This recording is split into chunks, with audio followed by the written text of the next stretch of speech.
स्वागत है आपका हक की आवाज में। मैं हूं शकील बागमारे। हर गुजरता साल अपने दामन में पूरे साल की यादों को समेटते हुए रुखसत हो जाता है और जमीन पर बसने वालों पर कुछ असर भी छोड़ जाता है।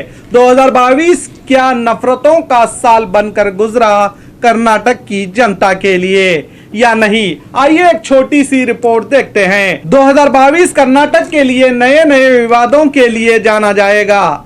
साल का आगाज में ही हलाल झटका कटका विवाद से शुरू हुआ और आगे हिजाब के विवाद कई महीनों तक सुर्खियों में बना रहा। इसके अलावा नौजवानों की मॉब लिंचिंग, शिमोगा और हुबली में फसाद और नफरत की आग ने कई नौजवानों को खो दिया और अजान पर पाबंदी और फिर अनुमति के अलावा हनुमान चालीसा पढ़ने की जिद भी देखने को मिली और कई नौजवानों को निशाना बनाकर इनको जेल में डालने से लेकर नफरत के सौदागरों ने अपनी मनमानी का सिलसिला चलाए रखा। शिमोगा में बजरंग दल के कार्यकर्ता हर्षा जंगाड़े उर्फ हिंदू हर्षा की तरफ से सोशल मीडिया पर एक विवादित पोस्ट किया जाने के बाद 23 फरवरी को इसका कत्ल कर दिया गया। इसके बाद स्थानीय एमएलए और उस वक्त के मिनिस्टर के.एस. ईश्वरप्पा के लीडरशिप में हर्षा की लाश की शव यात्रा निकाली गई, जिसके दौरान शिमोगा में बड़े पैमाने में फसाद हुए। यात्रा में शामिल बदमाशों ने एक खास धर्म की प्रॉपर्टी को निशाना बनाया और सरकार ने हर्षा की मौत पर हर्षा के परिवार वालों को लाखों का परिहार भी दिया। 16 जनवरी नरगुन तालुक में बजरंग दल कार्यकर्ताओं ने समीर नामी एक नौजवान का मॉब लिंचिंग करके इसका कत्ल कर दिया।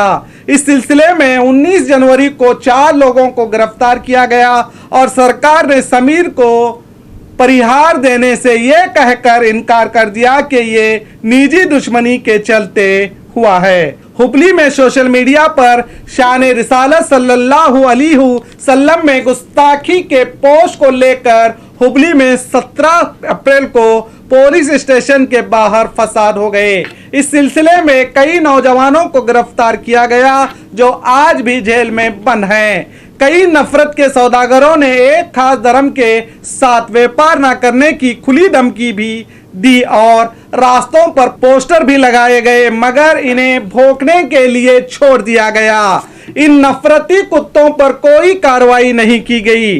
अब कर्नाटक असेंबली चुनाव के कुछ ही महीने बाकी बचे हैं। अब 2022 जाते जाते कोरोना की एक बार फिर आने की दस्तक ने लोगों में खौफ और दहशत पैदा कर दी है। वहीं जानकारों का कहना है सरकार अपनी नाकामी छुपाने के लिए एक बार फिर कोरोना का खौफ डाल रही है। अब दुनिया को कोरोना से ज्यादा अगर किसी चीज का खतरा है तो वो है नफरत के वायरस से। अगर इसको रोकना है तो हमें मोहब्बतों का वैक्सीन लगाना होगा, तभी हम चैन, सुकून और भाईचारे से बिना किसी रंगों में बटे तिरंगे की तरह सिर्फ देश में नहीं पूरी दुनिया पर लहरा सकते हैं।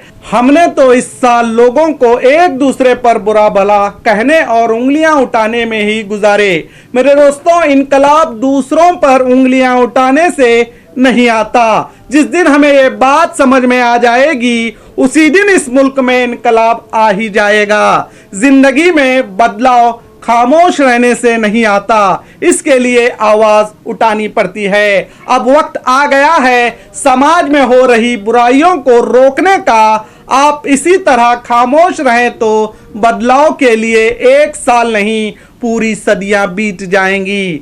बदलिए अपनी सोच, अपनी फिक्र, अपना अंदाज। नए साल में नए उड़ान को लेकर बी न्यूज नेशन के साथ wish you happy new year.